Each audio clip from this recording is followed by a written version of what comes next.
Welcome in, LSU fans, to another edition of the Go 24/7 podcast. My name is Bryce Koon, and that is Glen West alongside me. If you're watching over on the YouTube channel, we appreciate you. Make sure you hit that like button, subscribe to the channel, and set up notifications so that you know when the latest episodes come out. And if you're listening on those podcast platforms, wherever you get your audio podcasts, we appreciate you over there as well. And if you're a Go 24/7 subscriber, we appreciate you.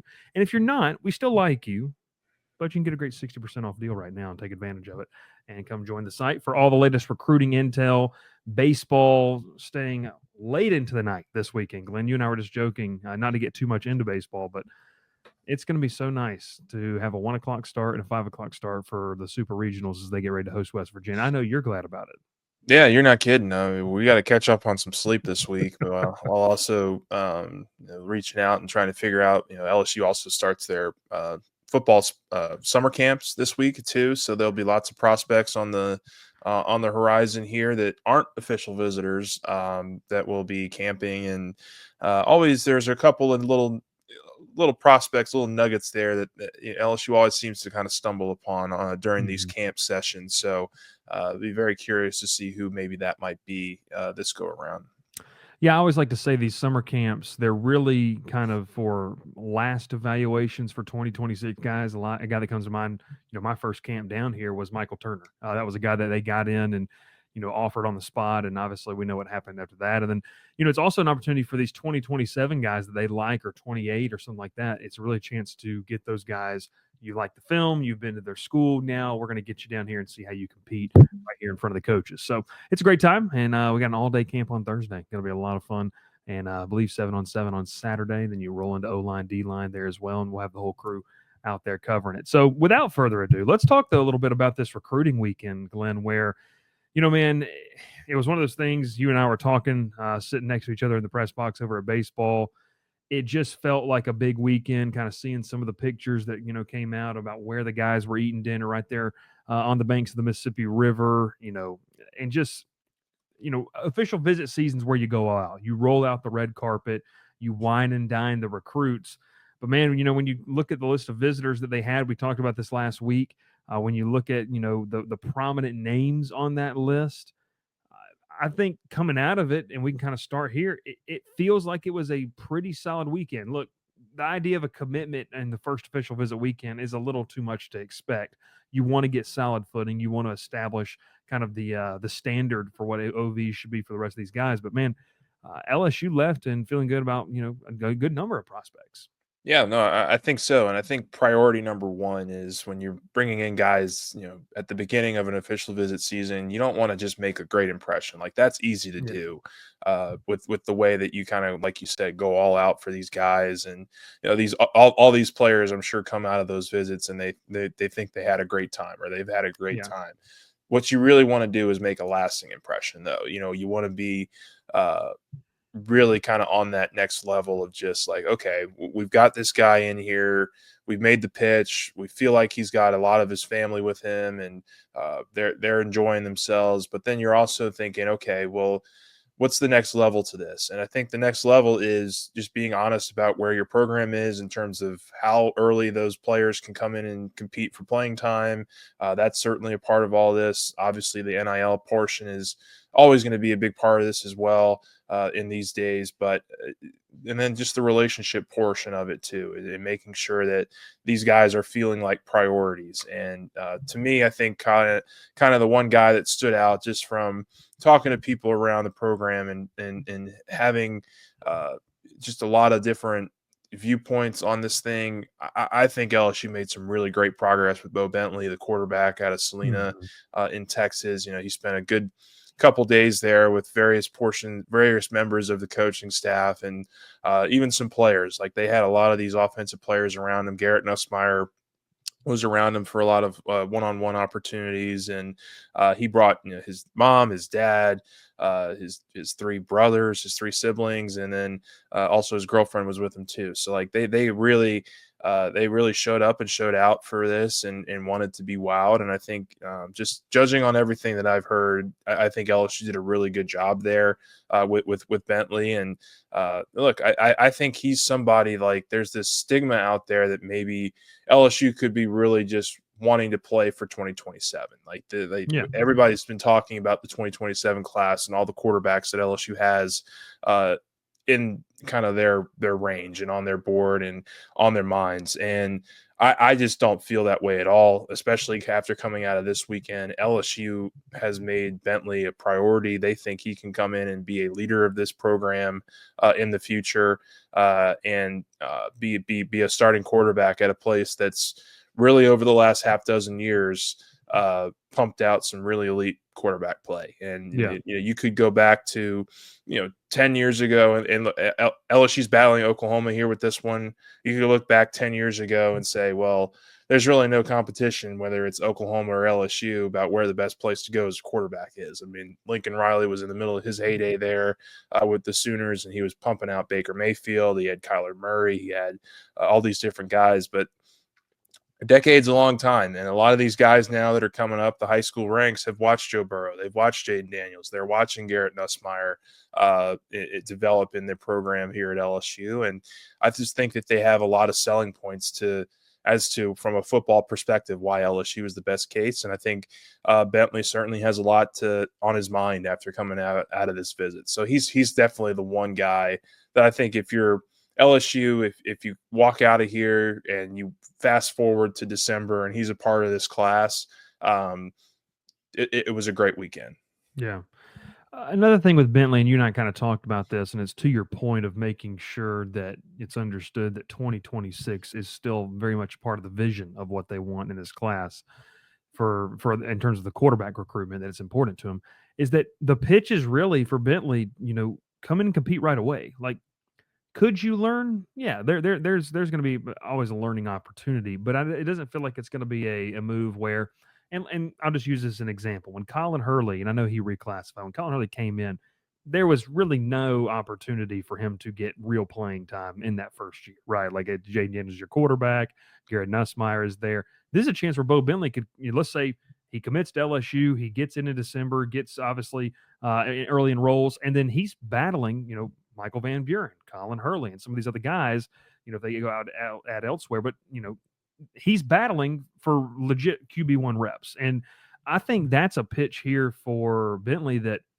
I'm not saying you can't get at Oklahoma. You definitely can. John Mateer is a good quarterback, and obviously they've got another quarterback committed in the class that took an OV this past weekend elsewhere. But I just think the idea of coming and competing right away is a pitch that at a place like LSU, you don't often get the opportunity to go do that.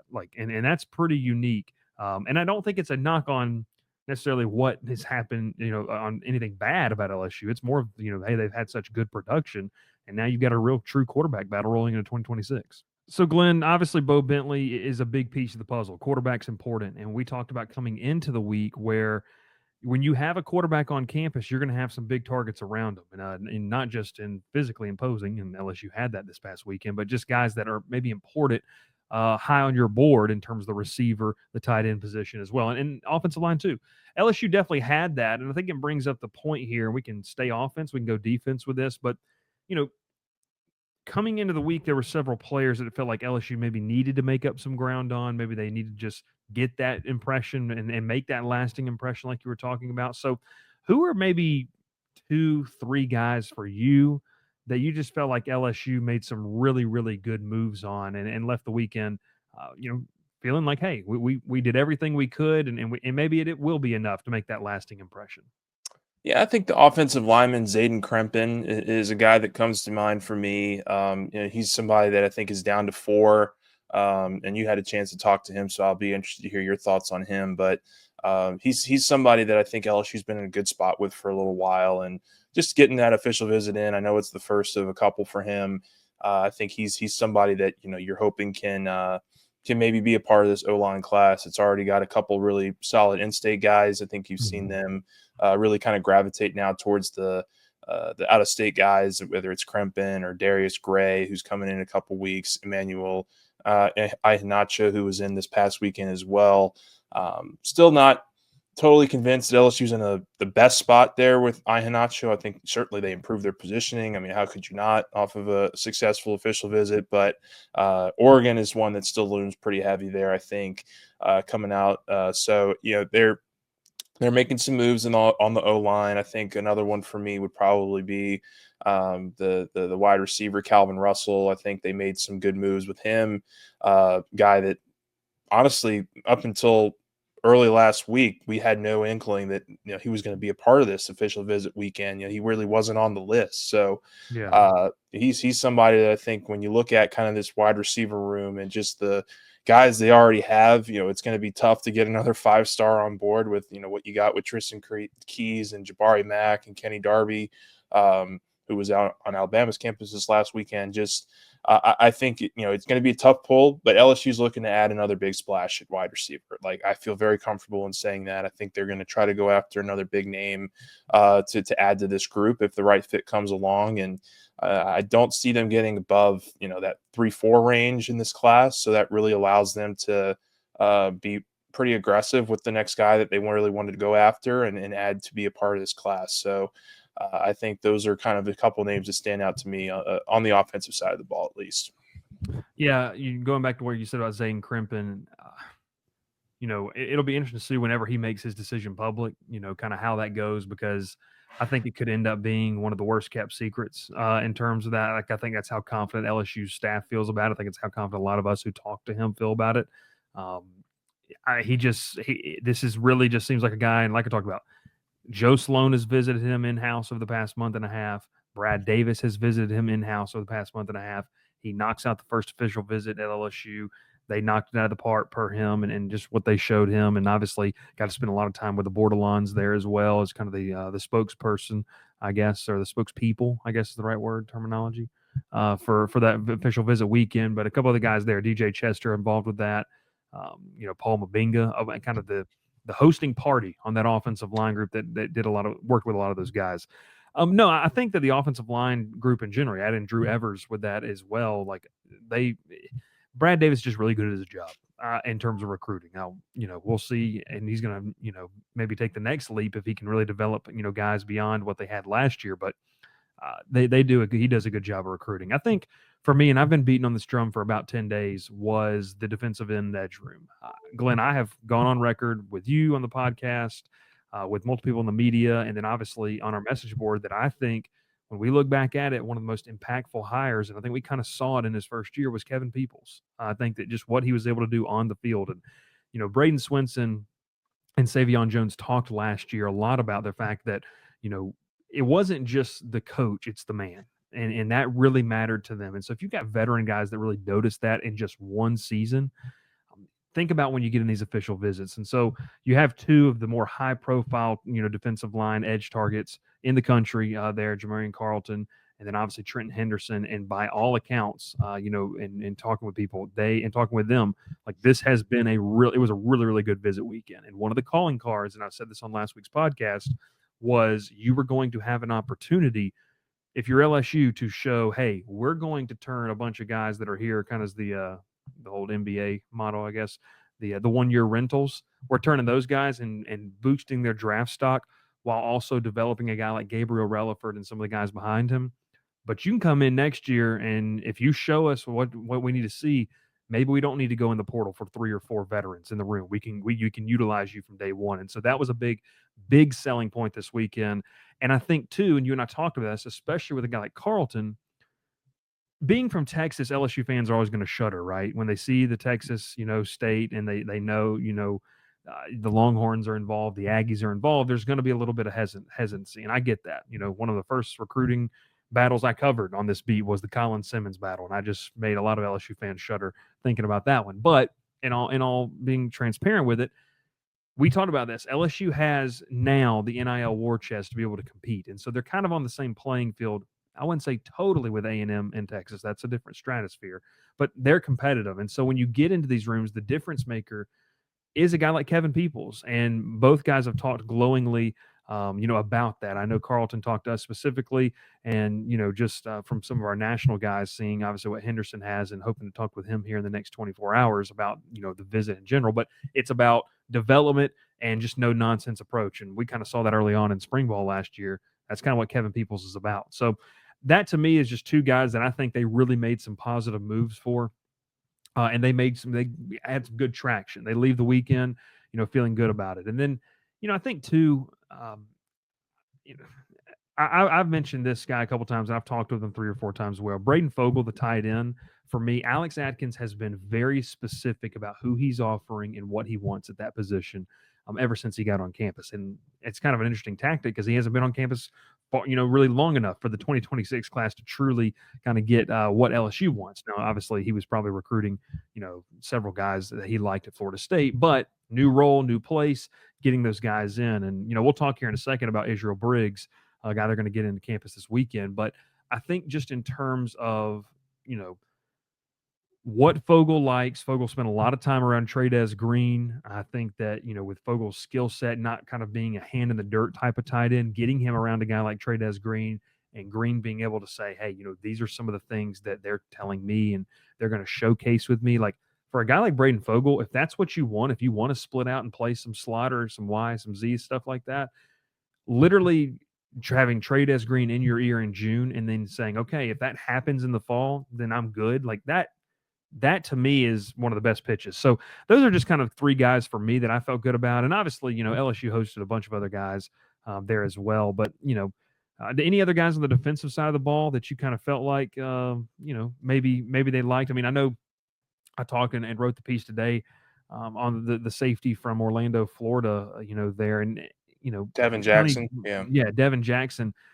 Sonny provided some good insight on the board there too. Getting the first visit is often a really good sign, but it also he's got 5 other visits scheduled. So it's kind of interesting of how you're going to be able to manage this and how does LSU view that safety position? I've said multiple times with Jake Olson wanting and visualizing someone next to Aiden Hall, potentially having Dylan Perter in that nickel role or that star role, however you want to call it.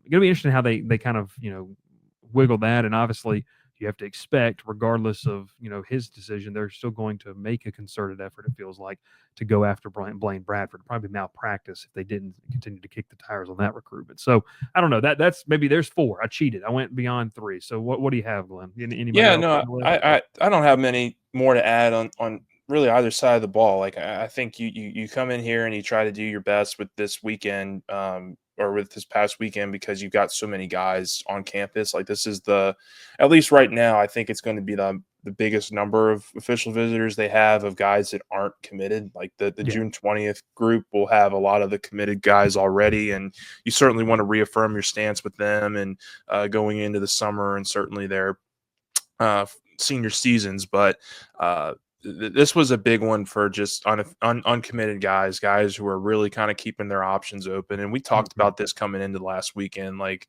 it did seem like a lot of these guys were keeping a pretty open mind. Like there were a couple that had, heavy leans towards one program or another, but it didn't feel like any of them really were just taking a visit to take a visit kind of thing. Like I think they were all very open to what LSU had to say, and now we just got to wait and see what a lot of these guys, learn over the next couple weeks with their other official visits. But all in all, good weekend from everything we've heard, and don't think any kind of commitment or anything is on the horizon with these guys having other ones scheduled. But you made some good progress, I think, with a lot of these players. I wanted to ask you this before we kind of do a look ahead here, Glenn, because we talked a little bit about this, but let's play the hypothetical game. Bo Bentley takes his official visit to Oklahoma, makes the decision, let's say 5, 6, 7 days after, whatever, hypothetical game, and it's LSU.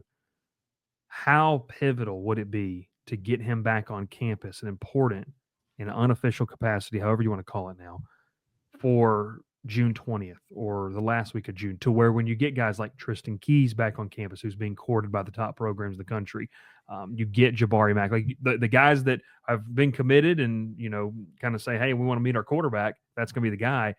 I think that could be massive selling pitch for those guys to reaffirm, like you said, before the start of their senior season.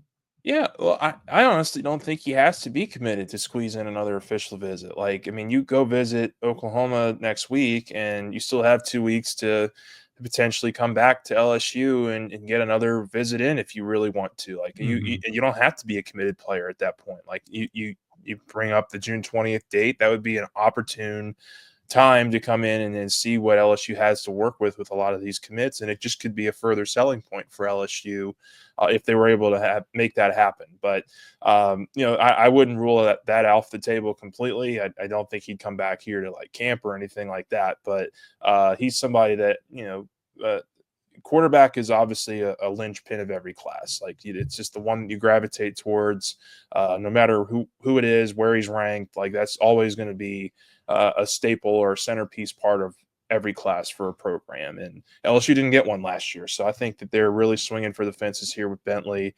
They're going to do everything they can to make sure he's a part of this class, and if they can squeeze in another visit before the end of this recruiting season in June, I'm sure they'll jump at the opportunity. But he's somebody that I don't think will linger too long. Like I don't know that he'll make a decision, 3 days or 4 days after he visits Oklahoma. I think he's going to go home and he's going to think about things. He's going to talk stuff over with his family, and wouldn't be surprised if we learned something in the mid-July, early July kind of timetable there about a commitment date. But he's somebody I think will want to take his time, because these are two programs that I think are very much kind of in the mix for him as he kind of goes through this process. Let's take a look ahead here as we wrap it up to week number 2, a smaller group. And like you mentioned, Glenn, 3 camps this week. I believe they got the youth camp. I believe it might have been today, actually.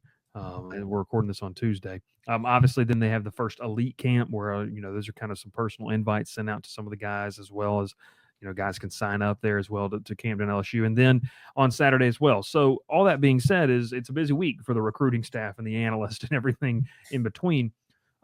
When you look at this kind of group, it's a small group, but I think it's an important one. We talked earlier, about a lot of offensive weapons. And one thing we didn't mention, Glenn, was that running back position. And it's because Frank Wilson is very, very picky in a good way about who he's going after. And then obviously, you kind of look at that tight end position, Israel Briggs going to be on campus there as well. But really want to talk a little more about KJ Edwards out of Carthage, Texas. This is a guy that goes to high school and butts right up to the Louisiana border up there near Shreveport. Frank Wilson, like I said, stingy with the offers when it comes out to running back. He wants to be very precise in where he goes about it. When you look at obviously what KJ brings to the table, I mean, this feels like an important one. I'm not saying they have to win it, but it's like you're kind of putting your eggs in a basket here with one guy you've identified and say, hey, this is the sole guy that we really want out of this class. We want to go get him. And here's your chance to kind of really make an impact like you did with a couple guys last week. Yeah, and I think the thing that allows you to be able to do that if you're Frank Wilson and LSU is that you've recruited the position really well the last couple of recruiting cycles. I mean, you've got Caden Durham, who's a sophomore, rising sophomore. You've got 2 stud freshmen coming in here in Harlan Berry and JT Lindsay. So you didn't really need to have a wide board at running back in this class. Like I think you can be selective about the guys or guy that you really want to go after in this 2026 class. And Edwards is that person right now. Like we still got, another 6 months until this thing really kind of settles in, and there could be anybody that has a big time senior season at running back, and you could get in on late kind of thing. But I think he's somebody that, LSU's recruited the state of Texas pretty well. They've done a good job of going into Texas and leaving their mark over the last couple of recruiting cycles. And I'm going to be interested because, Edwards is somebody that has a ton of talent. He's rushed for over 1,700 yards the last 2 seasons. I think he's close to 50 rushing touchdowns in those 2 years. And that's not easy to do in Texas high school football. It's definitely up there in terms of just the competition that you face in high school, and some of the players in college and future college players that you take on in those different divisions. So he's somebody that I think LSU will really strive to try to get some real solid progress with, and see if they can't make some stuff happen. Texas and Texas A&M are still considered big threats here, and teams that are looking for a running back, and make a lot of sense of being an in-state school. So LSU is going to have to coach against, or recruit against that, and certainly recruit towards the history they have at the position of recruiting good running backs and all that stuff. So he's somebody that I think would offer the program a lot, but and give them a kind of centerpiece at that position for this class. But I also don't feel like, as to where last year you really felt like they needed a big running back class, and they got it with Harlan Berry and JT Lindsey, that you don't really need it this year. Like you'd love to have it, and you'd love to add another key future piece to this thing at that position, but it's not at the tippy top list of my kind of to-do list at that position, in my opinion. Yeah, I think too, you could also look at it once you get through this season. Let's just play another hypothetical and say that he's not a part of the class. You know, does Caleb Jackson have a season where he feels more comfortable? If not, does he elect to go elsewhere after this season? You're going to have Caden Durham for at least one more year after this. You know that you're going to have the two young studs for another year. Are you in the market for a portal, like a veteran 1-year stopgap guy, to kind of bridge you to what you would get in 2027? So I think it's interesting. It's an interesting playing with the roster number, right? And the running back room is one where we've seen it. I mean, Glen, my first year on the beat, it was 8 guys. They had on it last year, was moving some bodies around. Jawan Johnson had to take some reps at running back. So interesting stuff there. Week number 2. And like we mentioned, just quick stuff on Israel Briggs. Was talking with some folks, our sister site over there in Miami. They feel pretty good about where things stand with Israel Briggs. And so what is LSU's kind of pitch? And I definitely think, obviously, you're bringing a kid in for an OV that you're still in on for sure. But it kind of feels like that tight end position is kind of narrowing down to be between Briggs and Fogel there as well. So it's gonna be interesting, man. It's another great weekend, and Glen's going to be getting some sleep. That's what's going to be big over the weekend there. Gotta go get some sleep. Gotta go get some sleep. Gotta hibernate a little bit.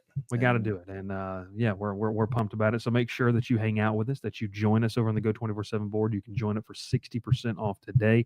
It's a great deal. Come take advantage of it for all the recruiting news and scoop that you want out there. We did a pretty good job covering this past weekend. Lighter weekend this week, but man, you get to the back half of June, and man, it's going to be a lot of fun to kind of see as they build up to that Bayou Splash event. So it'll be a lot of fun. Come join us and hang out with us as we are just hurtling towards the start of college football season and baseball super regional as well. We'll see if that group can win against the Mountaineers this weekend. He is Glen West. My name is Bryce Koon. We appreciate you for tuning in. Thanks so much for watching and listening. Make sure you give us a like, a 5-star review, and make sure you subscribe on all those platforms as well. And we'll catch you next time here on the Go 24/7 podcast.